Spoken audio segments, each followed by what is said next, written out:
আচ্ছা, এটা হচ্ছে আমাদের মেকআপ রুম। আমরা সাধারণত এখানে মেকআপ নেই। আমি যেহেতু এখানে সংবাদ উপস্থাপনা করি গ্লোবাল টেলিভিশনে। মেকআপ রুমটাই হচ্ছে আসলে সমস্ত গুণী মানুষদের পদচারণা হয়। আজকে আমার সামনে একজন গুণী মানুষ রয়েছেন।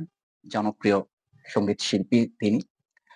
আ যদি আমাকে আমার পছন্দের সত্যি কথা বলি, "এ জনমে তুমি হলে নাই আপন।" আমিও একটু ধরবো। শিওর। যদি একটু ২ টা লাইন আমাকে একটু শোনান। প্লিজ। ঠিক আছে। এ জন্মে তুমি হলে না আপন, প্রেমের নামে শুধু ভেঙে দিলে মন, বিধির কাছে সবই কইব, যদি আরেক জনম আমি পাই গো,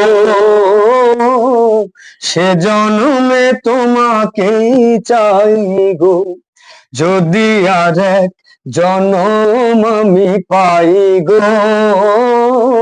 সে জনমে তোমাকে চাই গো। Thank you so much. আসলে এই গানটা আমার যথেষ্ট পছন্দের একটা গান। তো সবাইকে আসলে অসংখ্য ধন্যবাদ। ভালো থাকবেন, সুস্থ